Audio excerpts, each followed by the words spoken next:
Alguns jovens conversaram comigo depois do nosso primeiro tempo com uma dúvida legítima sobre a palavra sabedoria. O final do texto do capítulo 2, que trata das limitações da sabedoria, eu caracterizei como inteligência humana. Eu preciso explicar isso. A palavra sabedoria na língua hebraica é chokmah. O significado literal da palavra é jeitão, habilidade, perícia. É a palavra usada para descrever o artesão que consegue fabricar coisas maravilhosas. Toda a fabricação do tabernáculo, ourives, marceneiro, metalúrgico, são descritos como sendo sábios, ou seja, hábeis. Então a palavra tem um campo semântico, uma área de significado muito grande. Em Provérbios nós podemos entender sabedoria tendo a perspectiva do alto para viver bem, achar êxito. Sair do labirinto porque você tem um mapa do labirinto, você está ligadão com o criador do labirinto. Em Eclesiastes, a sabedoria debaixo do sol não passa de mera inteligência, academicismo, estudo para o estudo, como fim em si. Então podemos entender essa mesma ideia da sabedoria como sendo a perspectiva do alto, quando é acima do sol, e capítulos 7 a 12. Vamos fazer exatamente isso, vamos usar a palavra sabedoria da perspectiva acima do sol. Capítulos 1 a 6, a ideia da sabedoria é de inteligência, ciência, conhecimento humano. Isso não funciona. Então, talvez ajude um pouco. Nós terminamos dizendo que a resposta à crise existencial. E, meu amigo, o que eu quero deixar com vocês nesses poucos encontros, a primeira metade do livro, é essa mensagem do livro todo. Vocês estão ouvindo vez após vez. Porque o que Salomão quer fazer conosco, no final da jornada dele, fruto de longas experiências da vida dele, é colocar aquela experiência dele sobre nossos ombros jovens. Eu posso dizer seus ombros jovens, não, meus não são tão jovens agora. Ele quer mexer com a estrutura da sua vida. Ele quer mudar a sua filosofia de existência. Não é brincadeira o que nós estamos fazendo aqui. Esse livro tem transformado minha vida no último ano. É fantástico. As rosas são mais bonitas, o chocolate é mais doce. É presente de Deus. A gratidão flui mais. Eu louvo a Deus pela água do banheiro. Tantas pessoas não têm. Então eu gostaria de ser bem prático antes de abordarmos a primeira parte do capítulo 3. Como viveremos? Curtir a vida, investir na eternidade. Primeiro, curtir a vida. Sim, meu amigo, você pode comer um chocolate em nome de Jesus. Parar para ver e cheirar uma flor. Brincar com seus netos. Assistir o pôr do sol enquanto toma chimarrão. Eu falo chimarrão porque eu estive no sul semana passada. E muitos, aqueles momentos no final do dia, isso é de Deus. Dar uma volta no parque com seu cônjuge, seu namorado. Deliciar sua refeição sem pressa, sem celular e sem TV ligado. A sua família. Dar uma volta no shopping sem gastar dinheiro, esposas, mulheres. Assim vai ser prazeroso para seu marido também. Chega em casa, liga para aquele amigo com quem você não fala, gasta um dinheiro, use o Skype, entre em contato com alguém que é muito chegado, se não fala a tempo. Comer uma pizza e Coca-Cola. Sem sentir culpado. Eu não sei quantas conferências missionárias, e acho que cada semana na nossa igreja, tem algum apelo de parar de comer pizza e parar de beber Coca-Cola para contribuir para missões. Eu respiro missões. Nós temos missionários aqui entre nós. O propósito da nossa vida é recrutar adoradores do Rei Jesus através de missões. Mas você também pode comer uma pizza. Desde que nem tudo termine em pizza, se você entende o que eu estou dizendo. Eu sei que Coca-Cola não é legal para a sua saúde, mas se você curte, pode curtir. Contribua para missões e curte o dia. Como viveremos? Curtindo os presentes que Deus nos dá. E investindo na eternidade. Dedicar-se a pelo menos um ministério da igreja. Você foi feito para servir, não esquentar banco. Programe-se com sua família, talvez, ou só você. Pelo menos, eu desafio a minha igreja, pelo menos uma vez na vida, faça alguma viagem missionária. Saia do seu conforto e vá como Jesus mandou. Invista na eternidade, não só em Coca-Cola. Rededicar-se como pai, mãe, avô, avó, à transmissão da sua fé à próxima geração. Invista na eternidade. Invista no sustento de algum missionário. Adote um servo do Senhor para ser bênção, usando os bens que você trabalha tanto para algo eterno. Se vir alguém que está passando por um momento difícil em sua vida, você luta com depressão, saia da cama, saia de casa e sirva alguém. Impressionante como a vida outrocêntrica, a vida de Jesus ajuda você a escapar da caverna, da escuridão, da melancolia. Melancolia.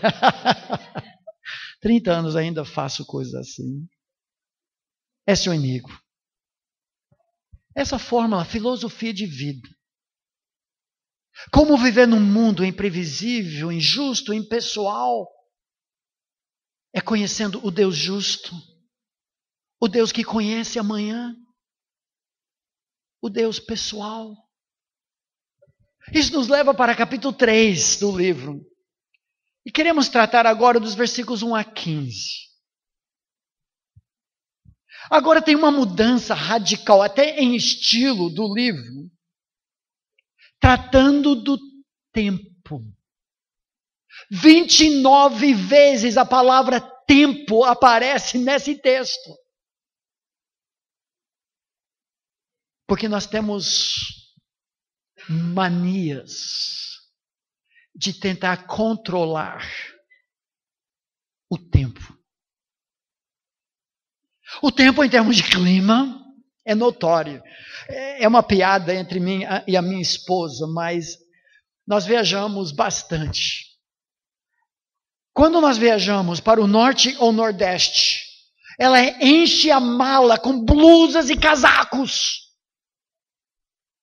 Porque lá fora fazendo 45 graus, aqui dentro 4. E ela morre de frio. A gente vai para o sul. Então leva tudo roupa leve. Porque lá a mania, lá fora está fazendo 4 e dentro 45. Porque está todo mundo controlando o tempo. Não é ruim isso, é agradável. Nós não estaríamos aguentando, talvez, aqui não fosse a climatização. Mas temos uma mania de controlar. Nós queremos o controle remoto nas mãos.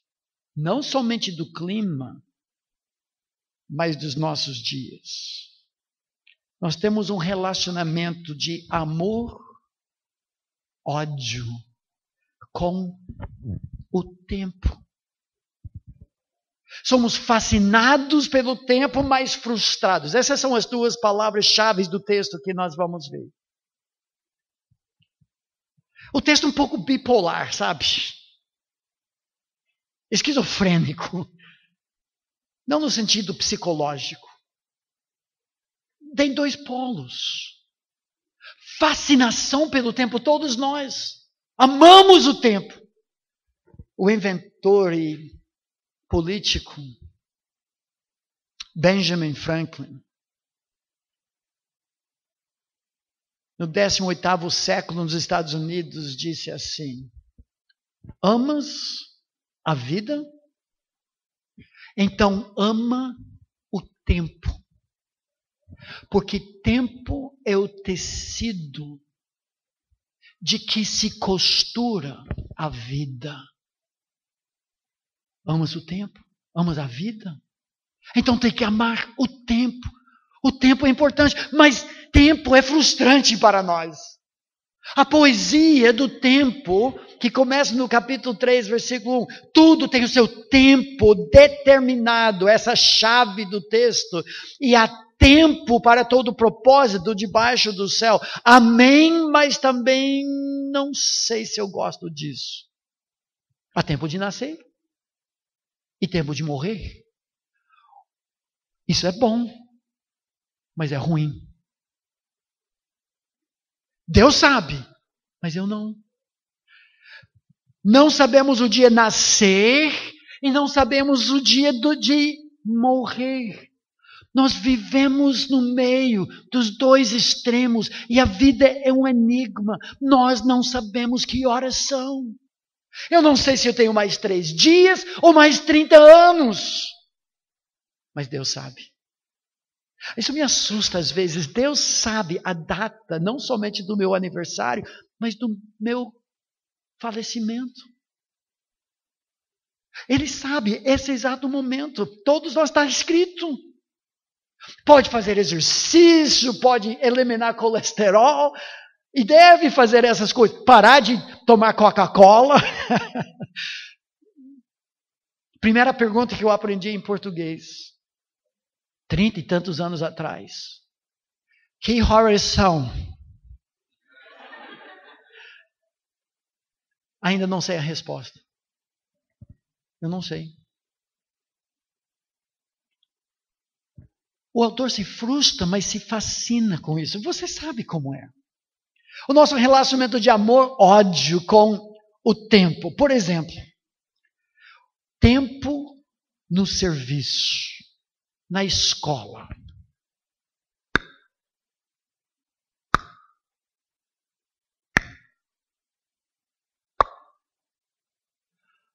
Se arrasta. O tempo não vai. Tempo de férias. O tempo voa. Mulheres, como é o tempo no final de 9 meses e 13 dias de gravidez? Você não vê a hora de chegar e o tempo não passa. Ou você tem um projeto para entregar para o seu chefe lá na escola, monografia, TCC, e você quer mais tempo, quer comprar de qualquer jeito, eu preciso de tempo. O mistério dos tempos desconhecidos da nossa morte,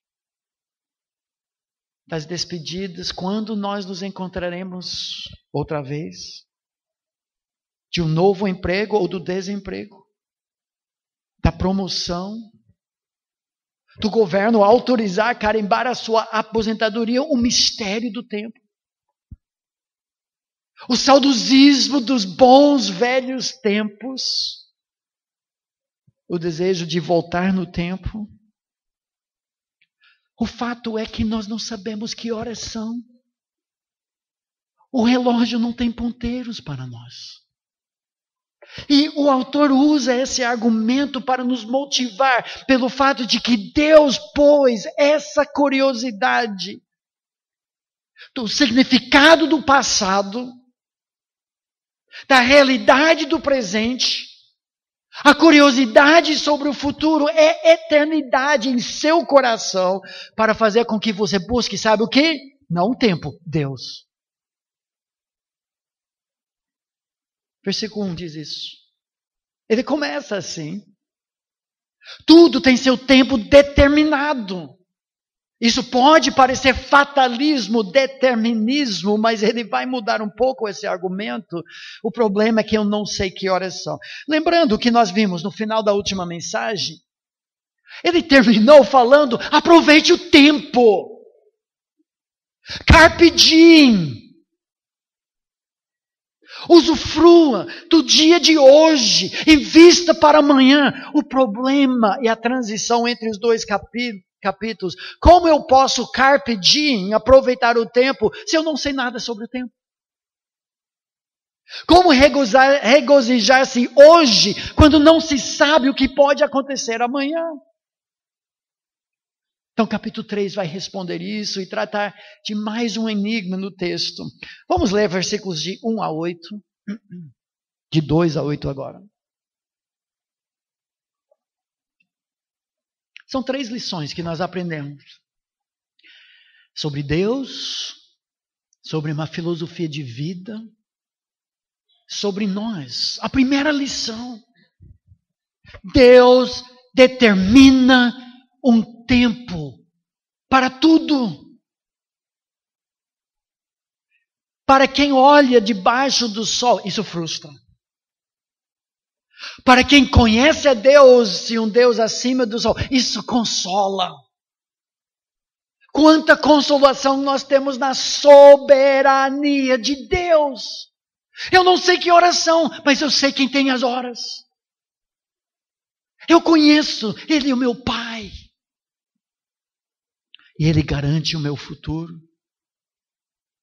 Por isso, nosso lema no livro: comamos, bebamos, porque amanhã viveremos.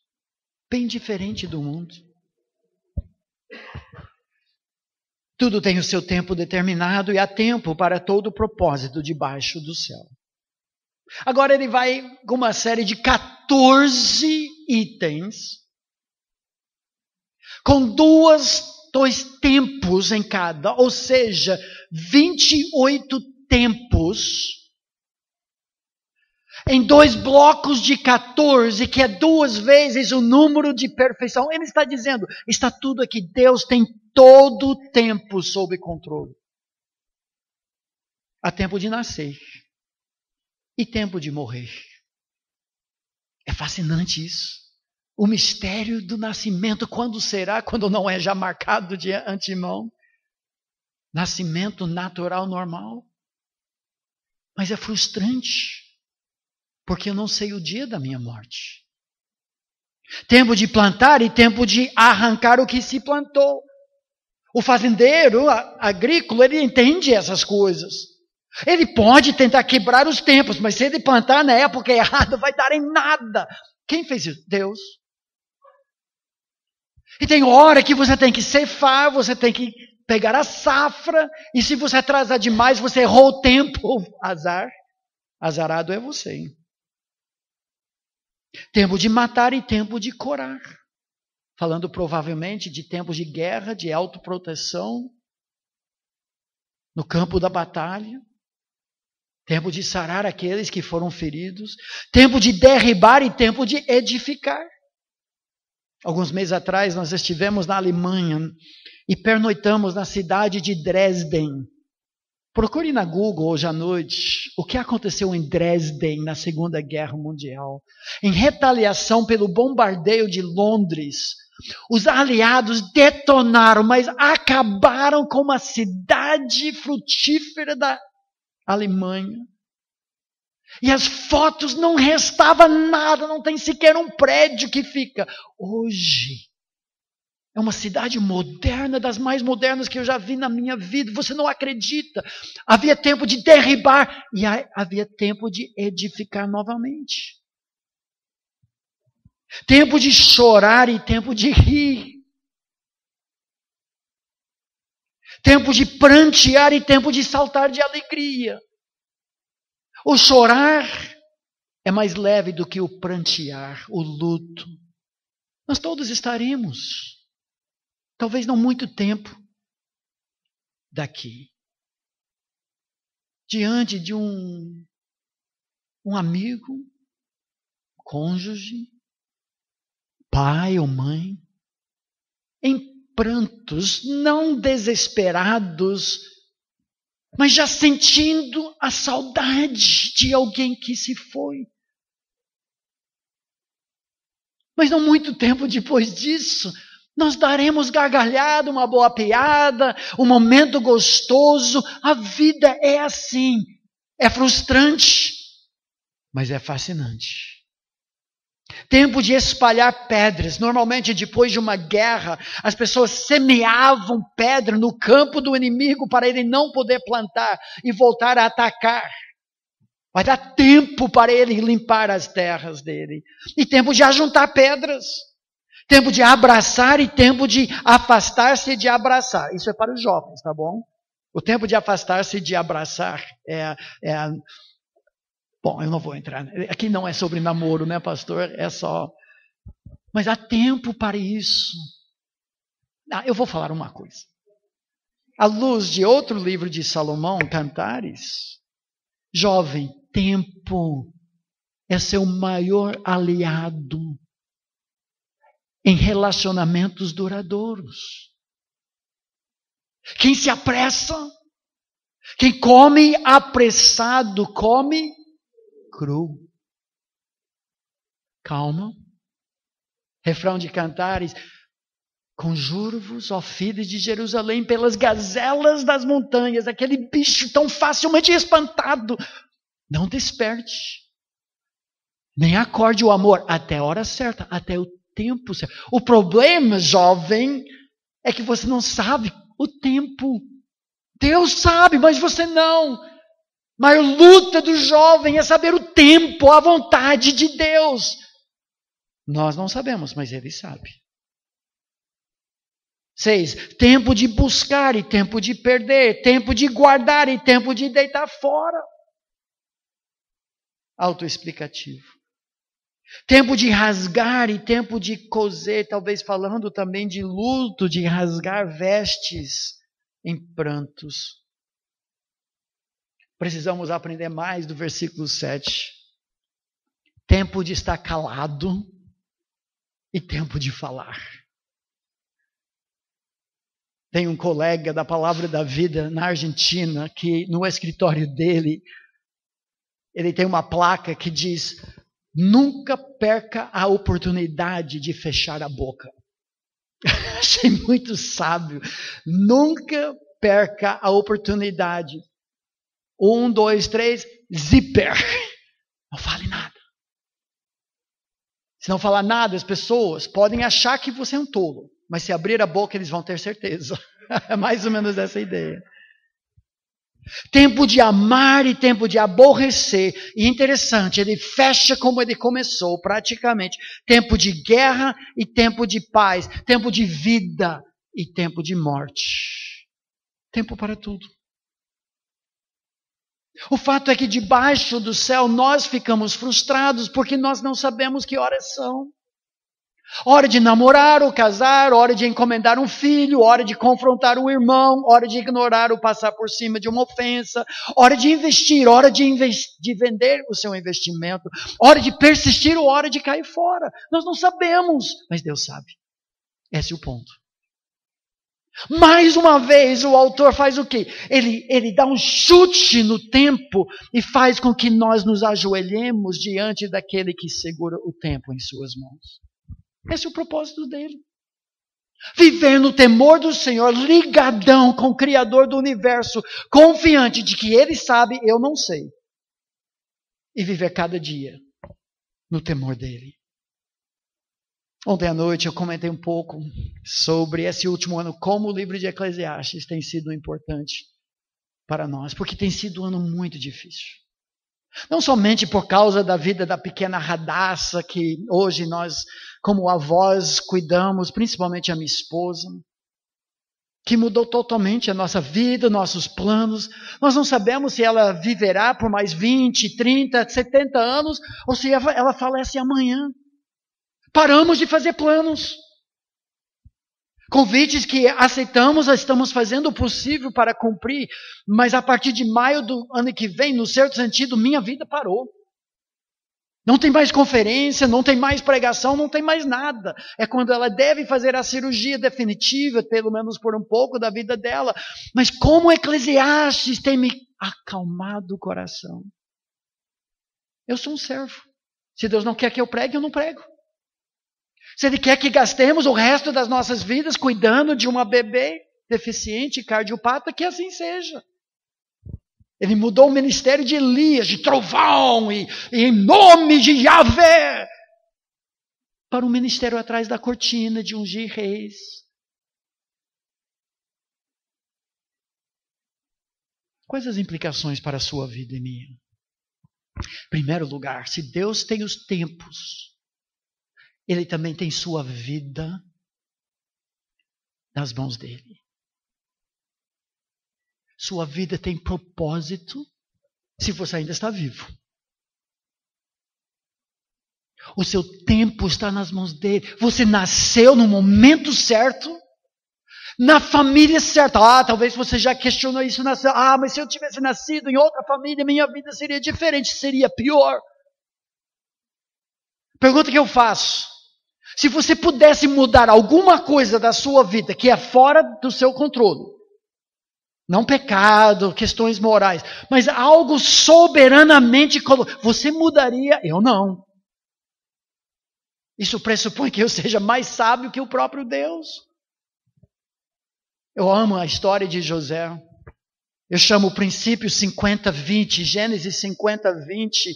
Quando José olha para os seus irmãos malvados que o venderam para a escravidão. Vós intentastes para mim para o mal, mas Deus para o bem. Eu estou nas mãos de Deus. Você também. Sua vida tem propósito.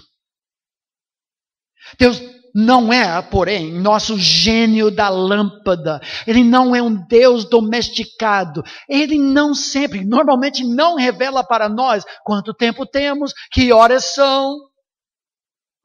Temos que buscar a Ele, a sabedoria dEle, multidão de conselheiros, a palavra dEle. Ele quer que confiemos nele. Isso nos leva para a segunda lição desse texto. A poesia do tempo nos lembra, o tempo é fascinante, mas frustrante. Debaixo do sol, eu não entendo nada. Mas quando eu conheço Deus acima do sol, Ele tem o meu tempo nas mãos dele. Versículos 9 a 11. A segunda lição. Deus estabelece essa mesma tensão entre o formoso e o frustrante do tempo com uma única razão, para que nós confiemos nele. Eu já falei muito disso, mas vamos ver como o texto diz isso. O desafio. Versículos 9 e 10. Se existe um tempo para tudo, então o que adianta? É o desafio da filosofia de determinismo ou fatalismo. Então o que adianta? Se Deus já decretou quem vai se salvar, por que evangelizar? Esse é o desafio ao calvinismo. As doutrinas da eleição da graça. Mas essa pergunta revela que você não está entendendo nada. Que Deus determina não somente o fim, mas também o meio. E o meio somos nós. Nós somos totalmente responsáveis e Deus é totalmente soberano. Olha versículos 9 e 10. Ele levanta essa dúvida. Que proveito tem o trabalhador naquilo em que se afadiga? O que adianta, em outras palavras? Se Deus determinou tudo.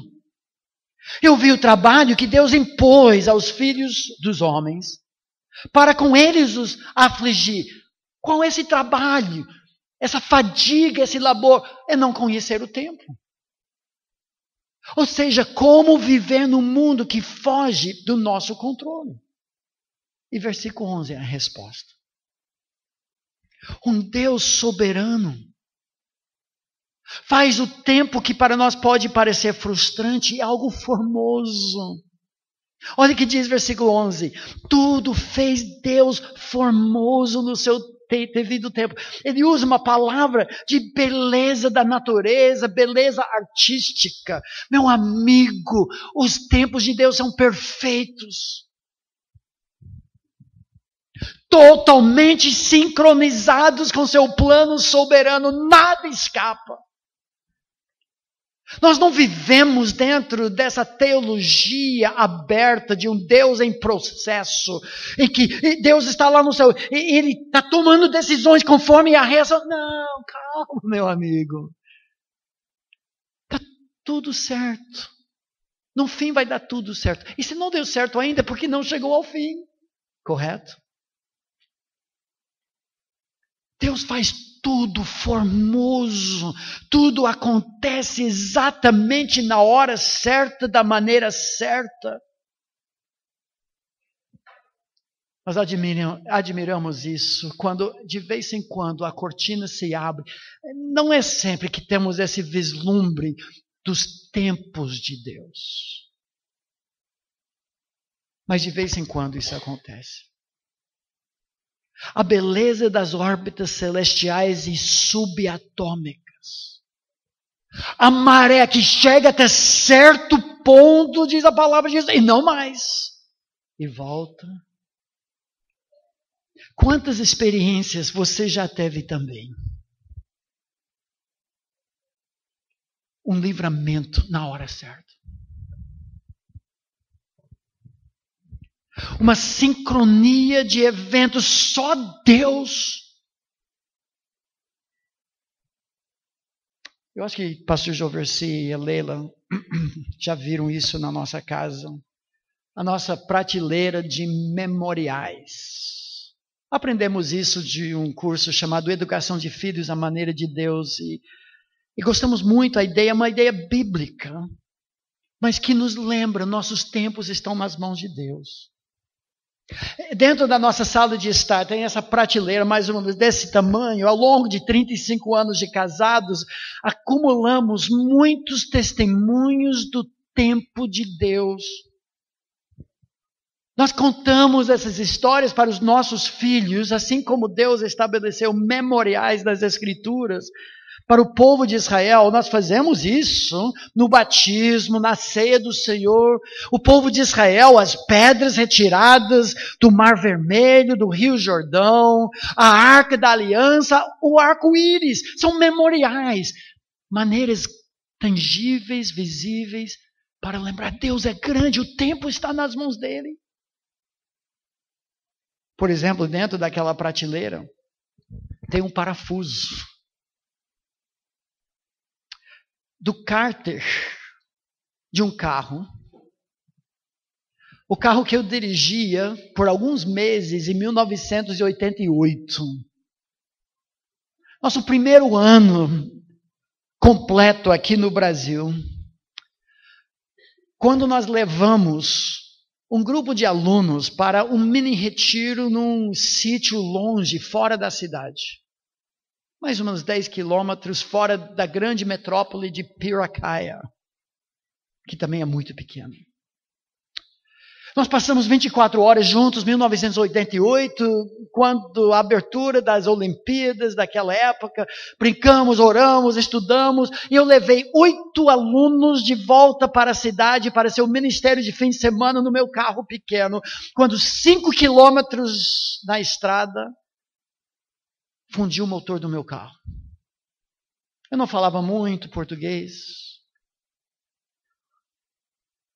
Eu tinha deixado a minha esposa, crianças pequenas no sítio, estou com alunos aqui, pegamos carona para levá-los para a rodoviária, procuramos na cidade, eu olhei e tinha uma trilha sinuosa de óleo voltando para o sítio.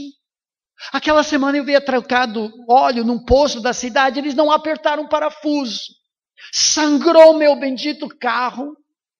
Perdeu todo o óleo e fundiu o motor. Vai me custar uma nota. E eu começo. Deus, eu deixei meu povo. Deixei a minha família. Estou aqui no Brasil, no fim do mundo, tentando te servir. E o Senhor faz isso comigo. E começa. Reclamação, ingratidão. Pegamos carona até a cidade, fomos de autopeças em autopeças, não tinha muito, e era sábado, 1h da tarde, tudo fechando, última autopeças, eu entro lá na loja, o homem do balcão, porque eu quero comprar outro parafuso, colocar alguns litros de óleo e tentar fazer com que o carro chegasse em casa. E o homem vai para o estoque e volta, não achei a sua peça. Eu mais chateado com Deus, eu saio daquela autopeças indo em direção ao Fusca emprestado. Quando de repente sai correndo daquela loja, outro freguês que estava lá no mesmo momento. Ele vai até o picape dele, ele tira um parafuso muito parecido com o meu. Será que esse serve? Falei, mas parece que é igual à nossa peça. De onde veio isso? Eu tenho um sítio 10 quilômetros fora da cidade. E hoje de manhã, às 6 horas, eu estava caminhando com o meu cachorro e eu achei essa peça fora de outro sítio. Eu coloquei, eu não sei porquê, no meu picape. Será que é a sua peça? É. E o pastor, professor Davi, sentiu-se desse tamanho. Eu fiquei arrepiado. O tempo está nas mãos de Deus. Colocamos aquele parafuso, acrescentamos óleo, precisei refazer o motor e tudo isso. Mas nós colocamos essa lembrança na hora da reclamação, na hora da radaça, na hora de mais mês no final do dinheiro do que dinheiro no final do mês. Na hora de conflitos familiares, na hora de dificuldades na vida, Deus é fiel. Ele segura o tempo em suas mãos. Quando eu era criança, eu brincava com o caleidoscópio. Não sei se você já viu um desse aqui, mas aqui é. O caleidoscópio é um brinquedo em que você tem pedaços de vidro colorido que estão dentro de um tubo com espelhos, que criam uma simetria de desenhos sempre diferentes, nunca igual, tudo cooperando para o bem. A vida é assim. Nós, às vezes, estamos examinando o tapete do universo assim, nós não conseguimos enxergar, mas Deus, o tapete todo.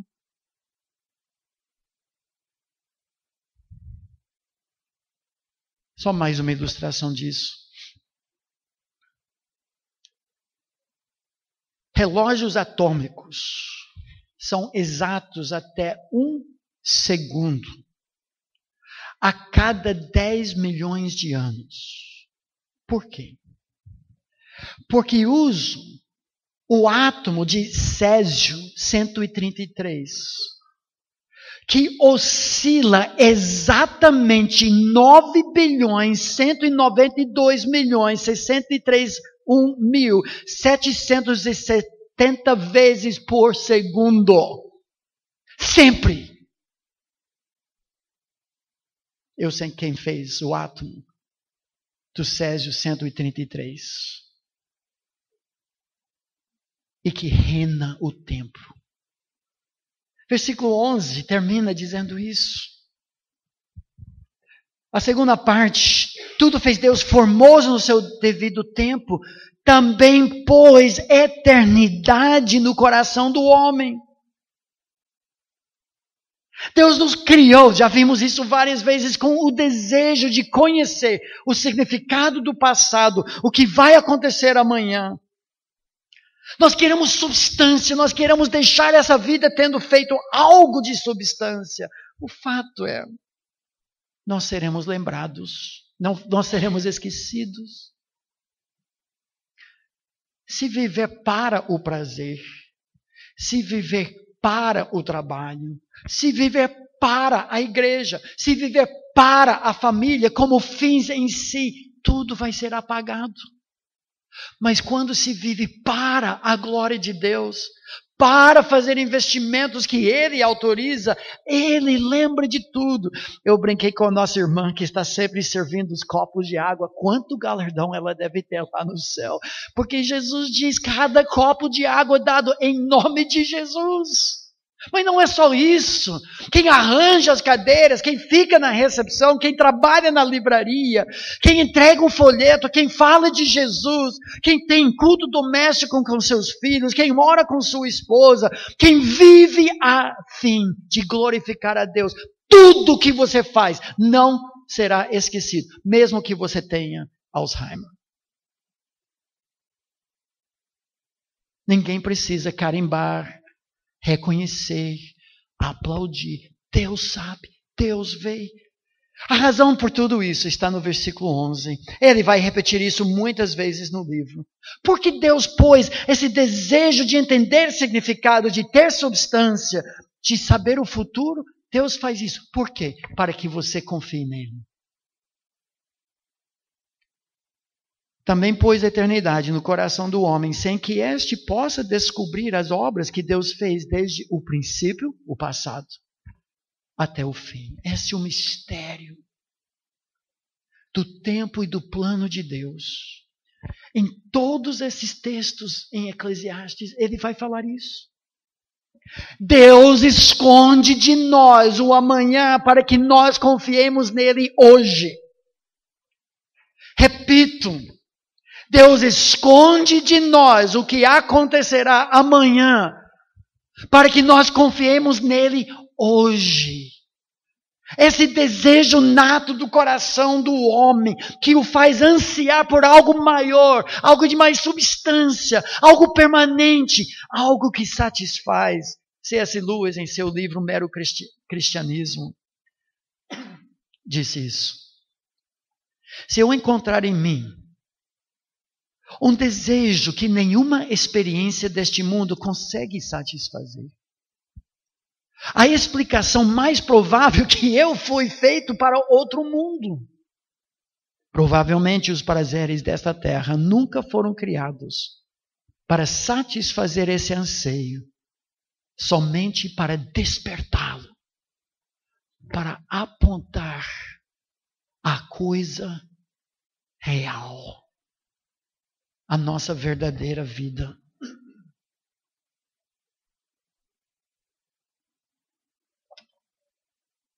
Certa vez alguém disse isso. Não podemos permitir que o que não conseguimos controlar estrague o que podemos curtir. Deus controla o tempo. Nós não. Então aproveite hoje nas mãos daquele que tem o tempo em suas mãos. Vamos passar para a última lição. Versículos 12 a 15.